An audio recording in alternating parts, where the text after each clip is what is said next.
Kumustahin natin si Crystal sa kanyang pagpapractice. Kumusta yung pagpapractice mo, Crystal? Ha? Mahirap yung squat. Ganun ba ginawa mo? Kahapon ilang oras ka nag-practice? Hanggang maghapon, August alas 5. Kaya pala lalo ka sumeksi. Ha? Nakaka-sexy yan, kasi, Maggaganyan ako, Crystal, pag kaya na ni Eric, tayong tatlo. Parang feeling ko, si Eric, pag... Kasi, buhat, mabigat yung skate. Alam mo, tiniis ko lang. Talaga mabigat yun. Hindi siya ata pwedeng magaan kasi yung bakal niya sa likod, yung sa baba. Tapos yung gulong. Manas na nga kita ako eh. Namanas. Ano namanas? Hindi yan namanas. Bigas na nang... Bigas. Yung muscle yan. Pero okay naman. Kaninang umaga naglaro ka? Tingnan ko nga kung gaano ka-happy si Crystal. Gaano ka ka-happy? Ilang percent? Ilang percent? 200%? 200% ang happy mo? O 1 million? Paulit-ulit ganun. Paulit-ulit happy. Okay, good. Yan lang, para ka nag-marathon doon. Nag-marathon. Ay, importante. Basta enjoy mo lang, tapos double ingat ka, ha? Basta wag ka lang mapilayan ng Crystal, ha? Mahirap pag napilayan. Basta, marunong ka lang, kaya mo i-handle. Sige, kumain ka na muna. Kaya lang gusto ko may upuan kasi baka... Bigla ka matumba, no?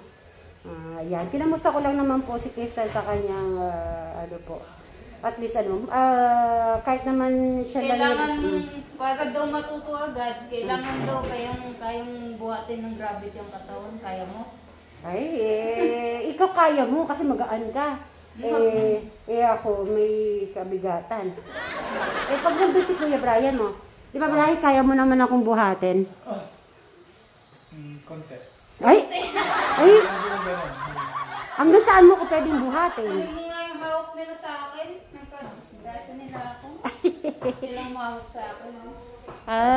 Kasi syempre, kailangan kang mahawakan na ganyan. Kasakit. Hindi ko nararamdaman yun.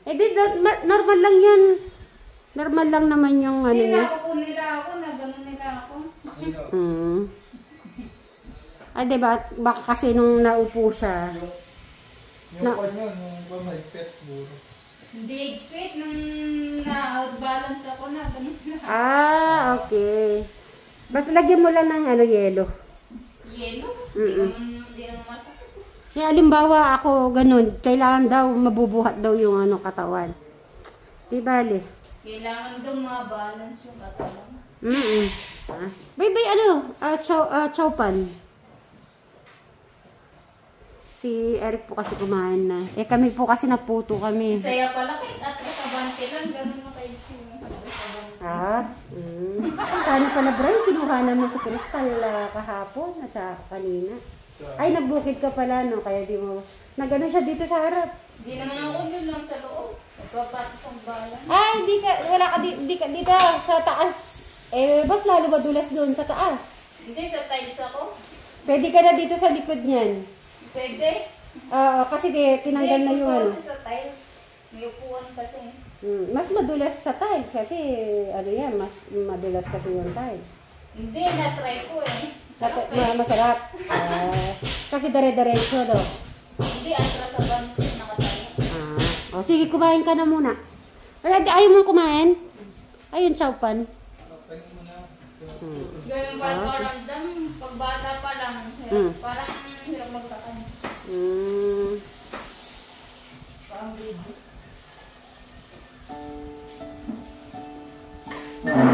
Pinakita mo kay Tito Cesar. Ano sabi ni Tito Cesar? Pinakita mo kay Tito Cesar? Tinry niya ba? Tinry niya?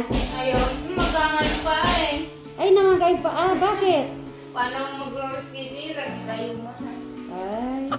Dapat pala di siya kumain ng may buto-buto daw. Tama po ba yung mga kasitberry?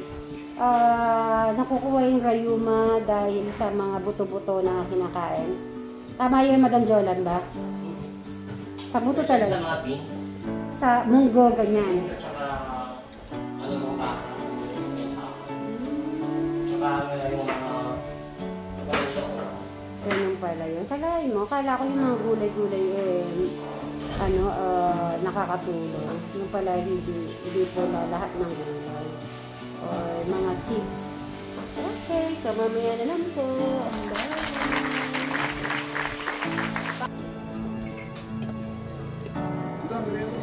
Ay, sige. Merienda na kayo. Wow, may saging. Ay, Tito Cesar. Thank you, Tito Cesar. Sa banana. Grabe no, nakakapag-inog na sila. Ito po. Ito. Ganito pala, boss. Ito tatanggalin na. Kasi, syempre, di na okay. Di na maganda. Na may ganyan pa siya. Dito na. Diyan na kayo pipinto, hindi dito sa gilid. Hindi na, dito. Parang pangit kasi dito kasi may ano. At yung pinto nito, papasok. Hindi natin pwede, kahit maliit na bintana, hindi natin lalagyan to. Bakit may bintana man siya ron no? Malaki na yung bintana niya dito. Sara na lang natin to, tapos parang ganito na lang dito. Tapos yung pinto niya, papasok. Katulad nun. Para hindi siya nakaharang dito. Doon po magiging bukas niya. Yes. May pinto na rin. Sa kanan to magiging kaliwa yung kanya. Ayun. Okay.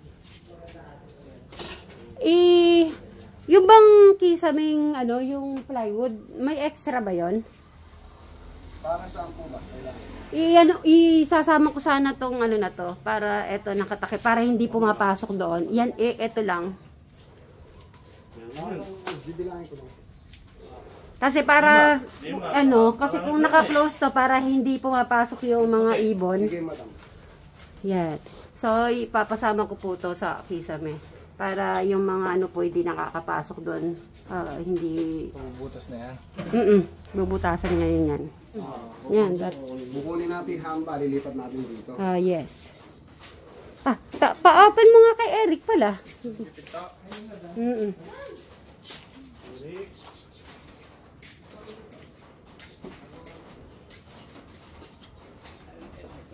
Sige ma'am, ang anin muna natin yung kesame, tapos kung sakali bukas gagawa kami dito, yung pinto nito na gawa. Pwede matatakpan na yon? O hindi pa? Wala pa tayong lalabasan ma'am. Bukas na lang kami dito. Ay, oo nga no. Bukas kami dito, kasabay na ng tatak. Ay, oo nga pala kasi open pa pala. Oo nga. Alright. Ayan na sila. So, unahin muna po yung sa kisame.